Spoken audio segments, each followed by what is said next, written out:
Hey, everybody, welcome to Dear Asian Americans. This is your host, Jerry Wan.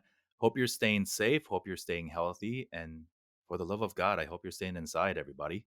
We're recording this April 10th. So it's depending on where you are in the country, depending on where you're in the world, we are going through various stages of this pandemic. And um, however you're going through it, we hope that you are not only staying physically healthy, but mentally and emotionally healthy, and that you are taking this time to connect with old friends, meeting new ones, and surrounding yourself with content, both written, audio, video, however you are, with uplifting stories to help you get through these times, because the reality is that it sucks. And if you watch the news all day, it probably will get you down. So, that is a very fun way to introduce our guest today. And Vaidehi Gajjar is an editor with Brown Girl magazine. She does a lot of other work in the healthcare space and in helping young folks get through their lives, both emotionally and mentally. And so, if the word Brown Girl magazine sounds familiar to you, it's because we had co-founder and chief editor Trisha Sakuja as a guest during our launch week, which now seems like forever ago, but it was just 5 weeks ago. And, she was gracious enough to join us that week and share her story of how Brown Girl Magazine came about and what her vision is for the future. So today we get to hear from the perspective of Vaidehi, who writes for Brown Girl Magazine and now is an editor. So, Vaidehi, welcome to the Asian Americans. Thank you so much for having me, Jerry. It's a pleasure to be with you. It's fun. I think, in the area of content creation for us by us, which we do here and you do at BGM, it's an interesting time to put out content, I think, because one, I think it all stemmed from sharing our stories that we didn't really have growing up. And it's this frustration of seeing stereotypes, very negative stereotypes portrayed by people that look like us. And so, thanks to the internet and, thanks to all these resources that we have, we're able to really craft our own stories. I'm very curious to learn about your upbringing and, how the Gajjar family became Dash American or Dash, however you ended up here. And share with us a little bit about your earlier years growing up. So I'm actually not American born. I was born in Canada back in '95, so I'm 25 now.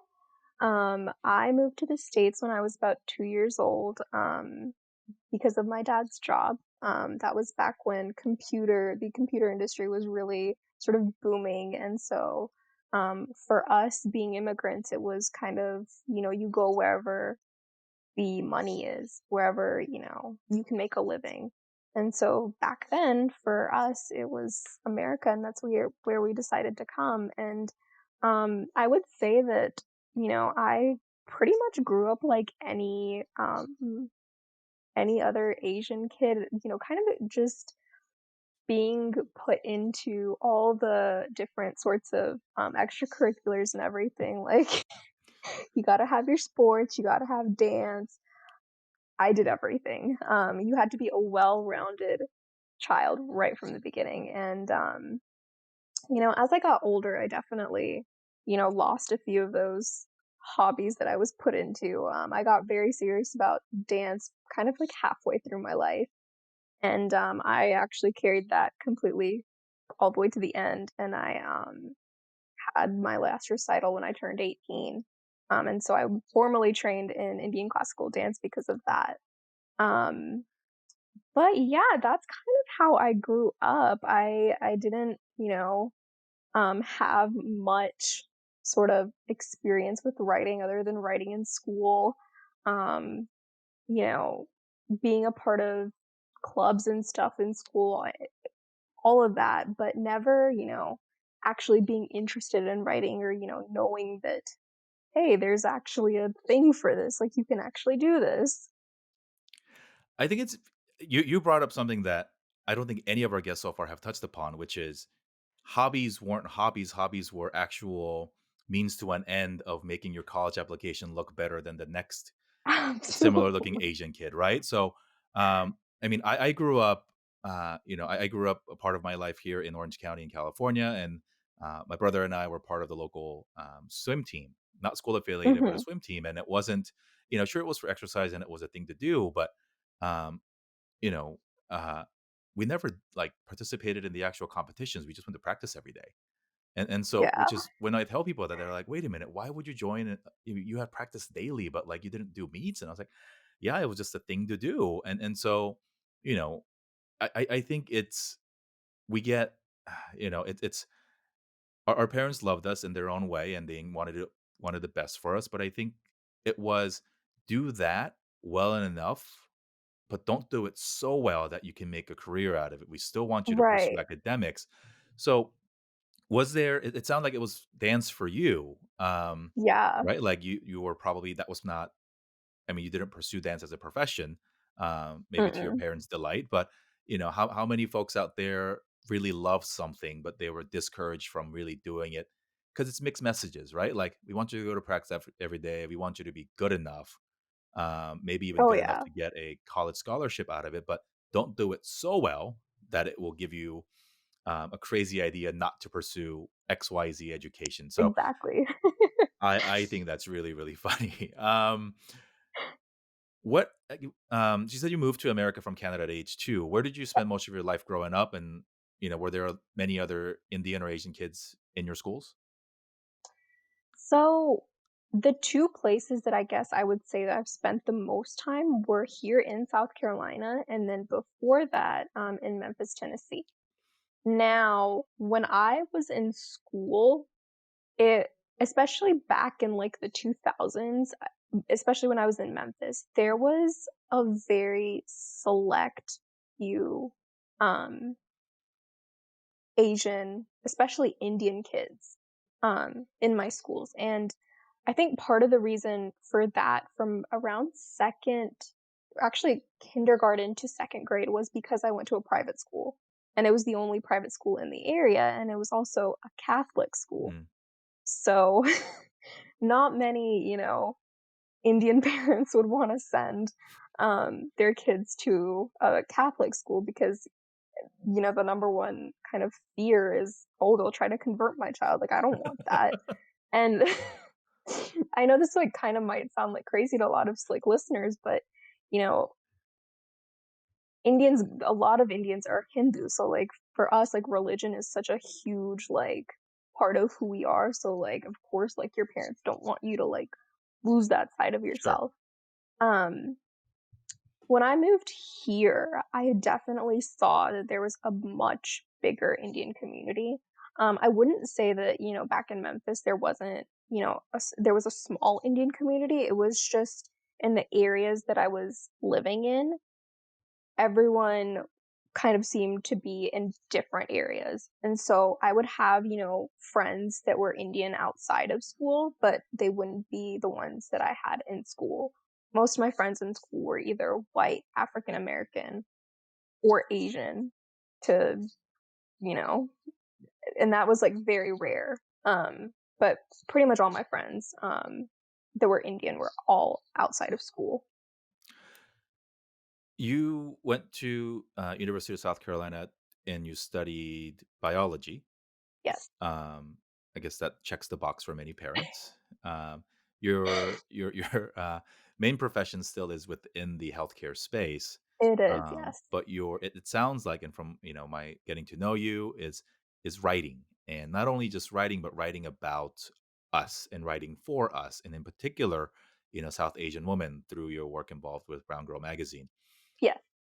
Talk to me about your love for writing independent of the topic and maybe a point in your life where you found your voice in that moment of holy crap, like I love this. It's very interesting because I always, when I'm asked this question, I frame it in the sense of, I was struggling really bad and I found writing. But there's actually one incident that comes to mind when I kind of think of, how writing has affected my life. And I remember I was in 5th grade, and this is much, much before, Brown Girl even considering writing. Um, but I remember being in 5th grade, and we had to write an essay about, I don't even remember what the original topic was. It was some kind of storytelling assignment that we had, and the first time that my teacher had given us the assignment, I couldn't think of anything to write. And so for pretty much the entire class period, maybe like with the exception of 15 minutes, I kind of just sat there and I was like, I don't know what I'm doing. And so by the time class was over, I had nothing written. And normally I think a lot of teachers would turn around and be like, okay, that's it. Like, you're not getting a grade for this, whatever. But my teacher turned around and she said, it's fine. You didn't, write anything this time. Cool. But what I want you to go home and do is write an entire story for me, bring it back, and I want to see it. Well, as it turns out, when I came back with, my entire story written, she actually decided to read it to the entire class. She sent it to the principal's office, and she was super, super pleased with it. I got 100 on it. I still remember it. I actually have it still in my drawer because I haven't like, I still hold on to that. Um, but, looking back, I think that was, like, the moment where I was like, "Wow, like, I actually did something," you know? Like, before, like, all of the, getting involved in the actual journalism world, having that feeling as a kid of, "Hey, I accomplished something." Like, I think just that moment is, like, I think the greatest defining moment beyond, like, everything else. That is beautiful. And right now, given what we're going through, it's even a more important time to recognize our teachers who are dealing with their own lives at home, but also thrown into this world of use technology to teach your kids as good as you can. And I think many of us can visualize a moment or even many moments where a teacher through that moment for you where she elevated your work and recognized you for it. And to this day, it's still playing an important part in your life. Countless moments like that from all the teachers and all of our, caretakers throughout our lives. So, um, and for all the teachers, unspoken heroes, obviously, and through the challenges that you guys are going through, thank you. Um, I think it's when you look back, you can point to that when you're young and you have those moments. You don't know, and that's okay. That's humanity. Like you don't know what kind of impact that's going to have in your life, and I think particularly writing, as we were talking about, do hobbies but don't take it too seriously. Mhm. I think writing is one of those things, or storytelling is one of those things that um, we never, at least for myself, it goes into the bucket of yeah, that's cute, but like, can you really make money doing that? And Exactly, so, yeah, but exactly. when you look at it's like oh my god, these newspaper writers and authors of books and essays and poets and it almost unfortunately is always in the frame of uh people with privilege to do this on the side as a hobby or Exactly. the newspaper author is or the newspaper writer lives a very meek and poor lifestyle because it doesn't pay Mhm. and so I think in the frame of the immigrant experience many of those opportunities were not presented to us in the right way of you can do this and there's no shame in making money from it and in fact you Exactly. should be able to right like so um it's fascinating that you found your voice that early and yet for all the right reasons and potentially maybe some interesting reasons many of us still chose traditional paths in formal education um Mhm. and so you started writing for Brown Girl in college. How did Yes. you discover them and how long did it take for you to raise your hand and say, I want to be a part of The Voice and not just a customer? So, I discovered Brown Girl probably around 2015, 2016, so about 5 or 6 years ago now. Um, I had actually just come across them on Facebook, and I had you know, just like you do with most Facebook ads, you kind of sometimes click through them, but you don't always click through them. Um, and, the few times that I had clicked through, the ads that I saw, I was like, there's like, South Asian creatives, like, that's a thing.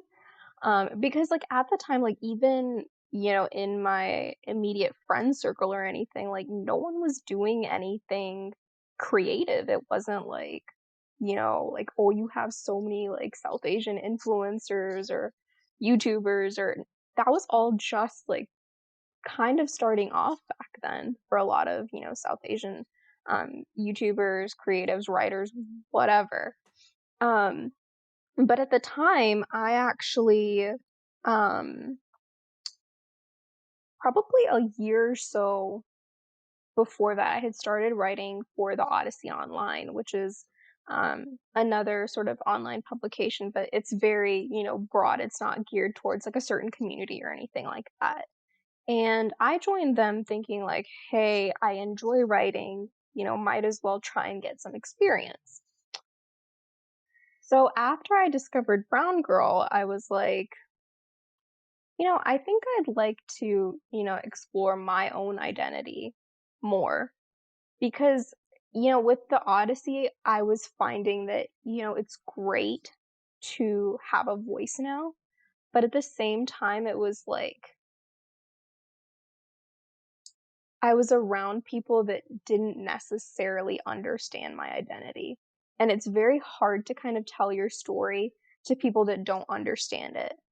And so that's when I really decided to definitely try to get into Brown Girl. And I remember I sat down, this was probably like maybe October, November of 2016. And I sent in the application and I closed out of my computer and I was like, okay, I don't know why I did this. I'm pretty sure I'm never gonna get a response. And it took forever. It took literally 4 to 5 months for me to hear back, and finally I did, and they were like, "Hey, we got your application. Would you be interested in writing for us?" And I freaked out. I was so happy, and I was like, "Heck yes, like, no questions asked, I'm ready. Like, tell me what you want me to do." What was the first thing that you wrote for them? I guess let me go The back. What was in the application? Oh gosh, I don't even remember what's in the Did you have to submit application. a piece? Yes, I did. So a lot of, what I wrote about back in the Odyssey had to do with mental health because at the time like that was my biggest struggle and that was the I think biggest part of my life that I was struggling to voice. And so when I got to Brown Girl that, carried over. Um so the very first piece I think I wrote was an open letter about suicide. Why was that topic important to you? It was especially important to me because of the fact that that was something that I was actively navigating through at the time, and it was something that, I couldn't really talk about it, like, face to face with anybody, but when I wrote it out, it was somehow an easier way for me to deal with it, and so and when I pitched it to, one of the old founders, she was like, "Yeah, you should definitely write that," and, um, that, ended up becoming my first piece, and it it ended up doing pretty well. What was the response from people who knew you in real life? I think there was, sort of that initial shock in the beginning because during this time, I still wasn't completely vocal about my mental health, and so a lot of people didn't necessarily see me in that frame, and I think when I put that out, it was probably hard for a lot of people to kind of see me in that way because it's like I think in your head when you're struggling with, mental illness, like, it's very easy to think that no one's there for you, but then when you actually vocalize how you feel, tons of people can actually, like, get around you and say, "Hey, I'm actually here for you, and I wish you would've told me." And so that's a lot of the response that I got, but of course, people were super supportive, and they were saying, it's amazing that you decided to talk about this because, again, no one was talking about it back then. It was such a closed off part of our community that, no one decided to talk about and no one gave any importance to. Did you ever have a chance to talk about or have your parents read what you wrote? No, they have not. That's actually one part of my life that I keep very compartmentalized, if that makes sense. I tend to keep that and my writing pretty separate. Hey, that's totally understandable. I think it's hard. Um, I struggle with it too, where I share some things as I interview folks, and things about I wish I had, or I guess not wish I had, but just say a resemblance or feeling or a wanting of why didn't you do this for me, or why weren't you supportive of me in this way, and I don't know if my parents listen to this, or how many of you know my friends who listen to this then tell my parents like, oh, Jerry said something on his thing, but it's both wanting to have had a different experience, but just forever grateful for everything that they did for me. And I want parents to know out there too that it's not binary, that Mhm. because your kids say, hey, why didn't you do this for me? That's not saying that everything you did was a failure. I think having now being a parent myself, it's a little bit easier for me to understand that. And it's the same thing of you can love your kids unconditionally, but wish for them differently. And so I think it's something that many of us in the second, third generation immigrant experience and refugee immigrant experience that we deal with, where it's I love you, but I I don't agree with the way that you push me to do certain things or discourage certain things. So thank you for sharing that. It is still something that I think we as a community can do a better job of. Um, it's a relevant topic now because I think a lot of us are having different conversations with our parents of please stay the hell home, or don't believe what you read on your chat application with your friends. Yeah. That is such a huge problem right now. Absolutely. It's really funny. There's a meme going around. It's like a degree from WeChat WhatsApp University of Medicine. Yeah. WhatsApp What's that University. med school, right? And it's like, guys, particularly for you as you studied biology and you work in healthcare, and many of our friends are literal doctors and nurses and pharmacists. And it's like, really? You're gonna believe that over the child you raised to go to all these things?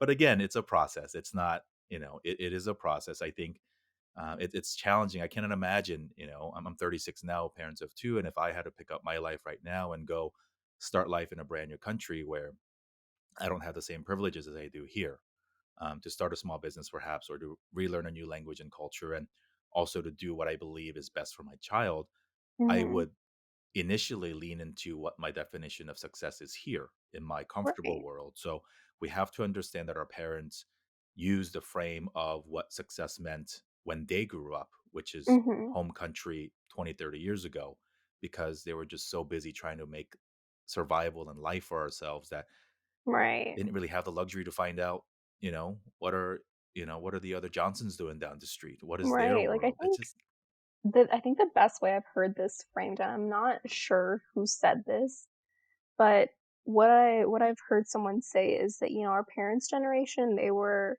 learning to survive, where we as a generation, we're learning how to live at this point, so that there's such a huge difference in how, our parents grew up, their mindset, all of that, and then our mindset now and how we're growing up. It's so different. I think that's the best way that I've heard someone put it is that, we're trying to learn how to live now because our parents, gave us that sort of platform where it's like, you're already here, you can, go higher from here. Whereas our parents, they were starting probably much, like, lower than us. Yeah. I mean, if one were to visualize, needs hierarchy, right? Like and it makes sense because they did that so we could climb up the pyramid. But sometimes it's Exactly. really hard for them to understand and empathize that we are higher up because they made it possible. Mhm. And so we have the audacity to dream of things like mental health wellness and um happiness over grinding it out and Right. doing silly things like writing, like, oh my like, and writing about our cultural stuff, like, what the heck is that? Like, we didn't, and it's hard. um and I think that also is a great frame for what a lot of us are going through right now, which is our parents view race and racism very differently, because I think for as long as they will be here in America, they Mhm. see themselves as Indian, Korean, Chinese first, living in America, whereas Mhm. we have the audacity to believe that we belong here because we do. Exactly. And so, it's of course, and I think it's the framing of, if attacks are thrown at us, like, how do you process it? And for many of our Mhm. parents, it's unfortunately, yeah, like, of course they expect racism. They've had it Mhm. worse when they were growing up, and it's at the end of the day, it's like, yeah, I don't belong here. I'm a visitor. I immigrated here, so therefore, it's a certain amount of it is expected, which Mhm. is awful. How I guess before we go there, you've written for Brown Girl for about 3 years now. Yes. Um, After your initial hit piece, what's what's the most fun thing you've ever written? Fun thing. Definitely, honestly, so when I first started out, I was just writing, mental health pieces. Um, but then I really started kind of getting into interviewing people. And so like, over the course of these 3 years, I've been able to, you know, interview some of my favorite, like, artists, music-wise. And so I definitely would say, interviewing one of my favorite singers, that whole experience was amazing because, I mean, I remember being I think I was, like, 16 or 17, and I had screenshotted, um, a reply that he had given me on Twitter, and I still had that. And, when I finally, like, got to interview him, I was like, I've held on to this tweet for this many years now, like, I know this is super lame and this is such a fangirl moment, but, like, I absolutely love you, like, thank you so much for doing this interview. And it was just such a good experience, to write about, a person that I appreciated so much as an artist and, what he puts out into the world. Um, and take a break from writing about stuff that was, for lack of better term, depressing. Who was it? Um, Amar Sandhu, he's a, Punjabi singer. He's kind of in the urban desi, um, realm of things. So he's kind of on, like, the younger side, so, like, a lot of, high school, college kids kind of grew up with listening to some of his music. Oh, very cool. Um, I think you are revealing some secrets of journalism or podcast interviewing, right? Like, it opens up things that you imagine not to be possible. Oh, yeah. Um, it's wild. It's sensible because that's what storytelling is. You provide a platform, somebody to tell their story, and you invite. And if people are willing to join you for the journey, I get to have the honor of having you on the show and then learning about you, and so many more, right? So I think that's I call it a well guarded secret. If you're listening to this and you feel very passionate about a particular genre, it doesn't have to be Asian American stuff. If you want to, be the best, digital marketer in the universe, or if you want to be the best, coffee maker, um, the best way to learn is to learn from people and create a show, create a platform for them to tell their stories. And in the process, as you learn from them, you will one day wake up and go, oh my God, now I am the person that people lean on because I've just, through osmosis almost, just learned so much. So, a slight deviation, but that's, I don't know, if anybody wants to start their own show, that's why you should do it. And it just brings me so much joy, right? Just to meet, admittedly, South Asian women in particular. I don't look like it. That's not my life. That's not my lived in experience. So, um, through talking to people like you and Trisha and Sheila, who I've had on the show, it's a really an amazing opportunity to just practice empathy and figure out how is it different for somebody else, because we all have stereotypes and have things that we grow up, thinking about groups of people, and certainly people have thought that way about the way I look, or other people. So, um, this is great. Let's talk about the last few weeks. Now you're sitting in the editor's chair. You are in the position to form some of the conversations and the content that gets approved or gets shared. Mhm. Let's call it a responsibility, but let's also call it a burden of really making tough decisions on what people read. And you are tasked with having a pulse on the community to figure out what only do they want to hear, but what do they need to hear. um, Right. Take us through the last few weeks of your own decision making process and some of the conversations that you've had with the other folks at the editorial level of what do we write about. So, of course, these past few weeks and everything, literally, like, all our content has a lot of it at least has been, geared more towards, like, the COVID response and how that's affecting, um, the South Asian community. And so when we,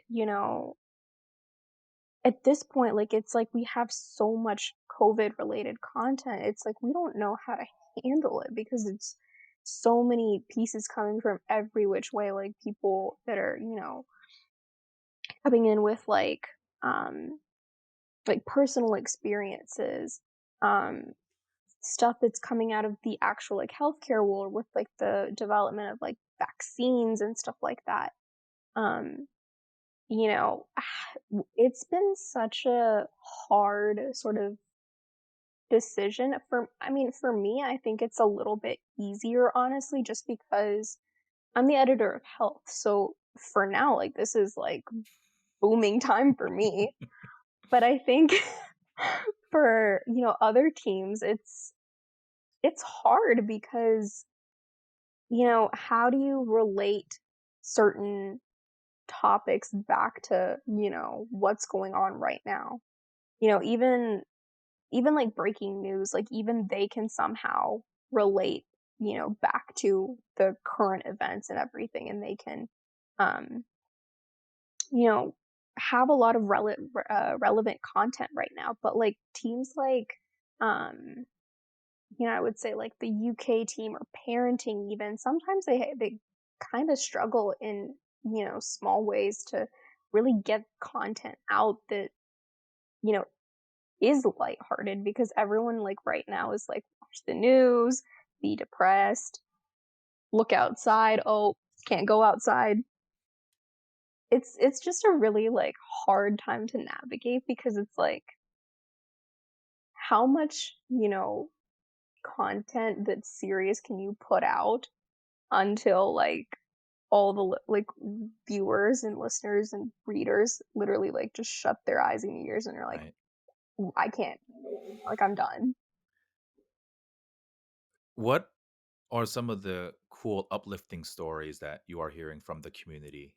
Because we, as a community, Asians in general, and I dare to say South Asians even more so, perhaps, is a higher percentage of our population in the healthcare space. And on the Mhm. flip side, a healthy amount of us in the small business sector, in the service sector still. So we have people in the front lines on both fronts of taking care of the sick, but also taking care of the economy.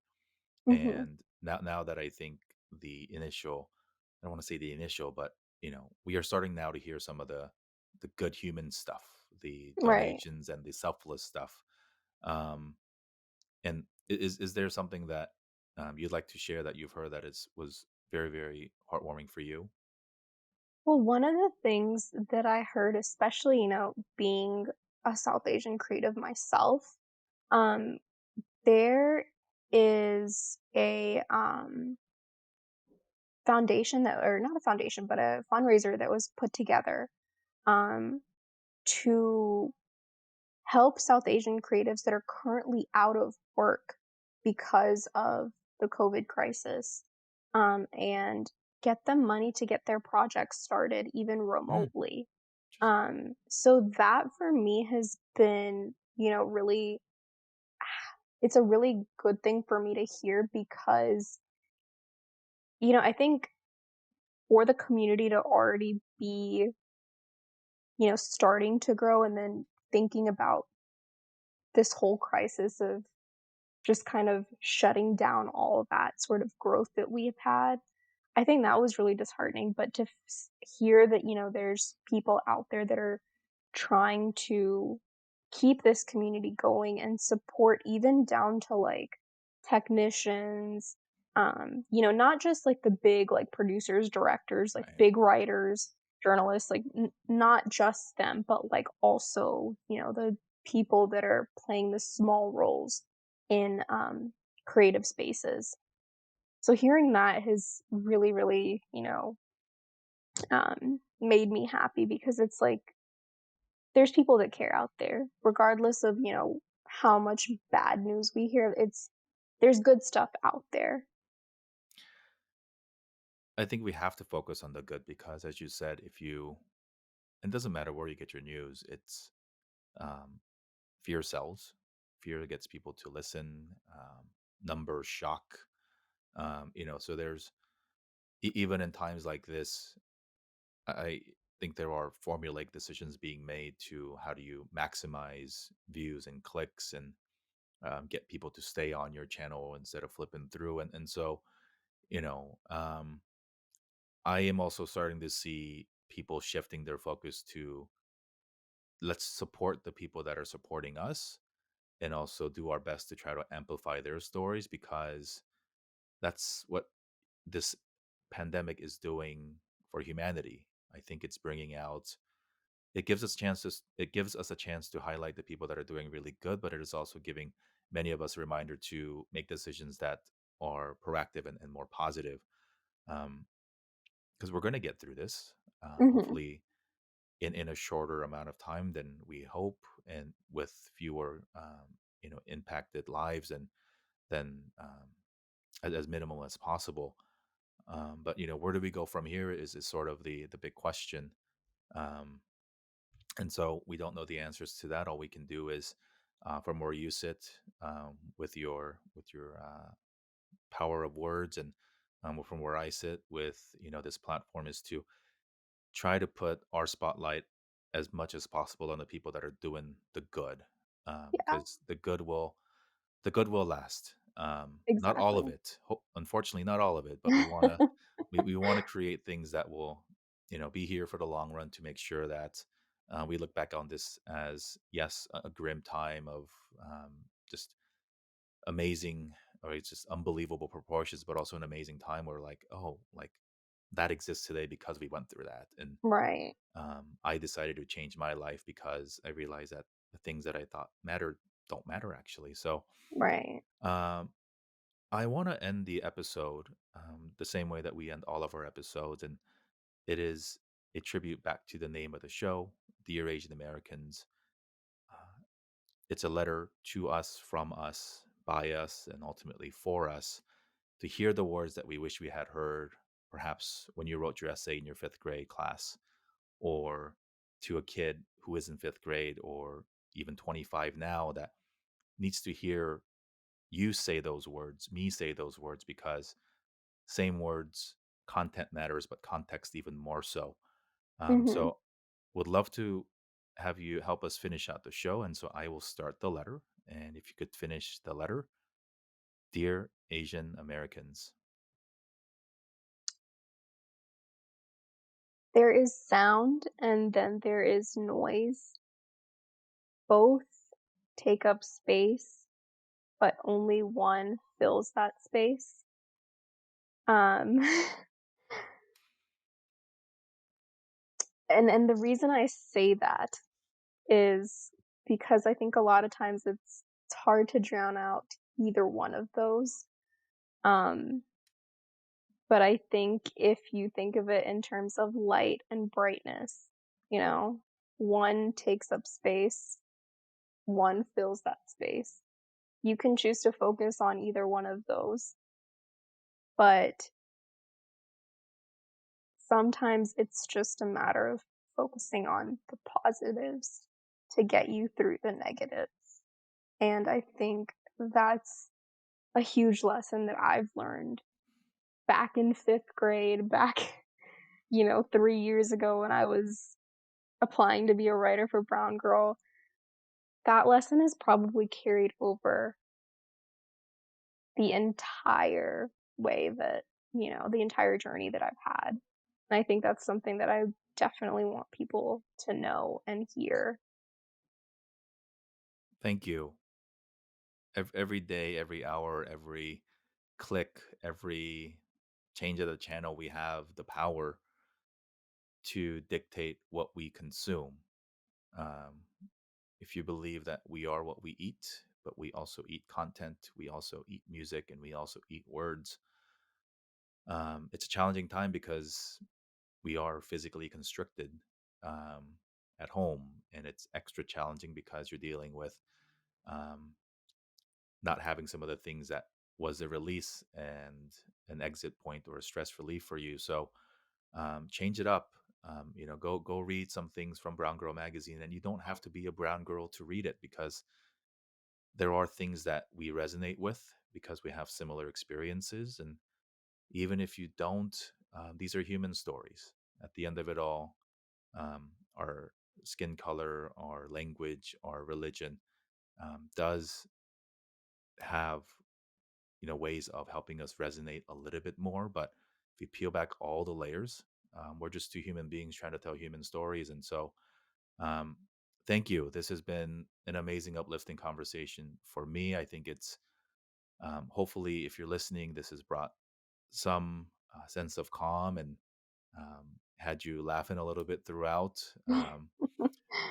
Thank you for joining us. Thank you for what you're doing to amplify the voices of people who traditionally never thought that they could have their own platform. Well, Um, thank you so much for having me. I definitely thought, this wouldn't be a place where I am now, but thank you so much for, having a place where we can talk about our identities and, be there for each other. that's all we can do. We're stuck at home. We have microphones, we have computers, so we will use our special powers to try to bring up the community at least a few notches. Thank you so much. Best of luck to you as you go through these challenging times in your day job, helping hospital systems get through, but also bringing happiness, positivity, and smiles to the South Asian creative community. Thank you. Thank you.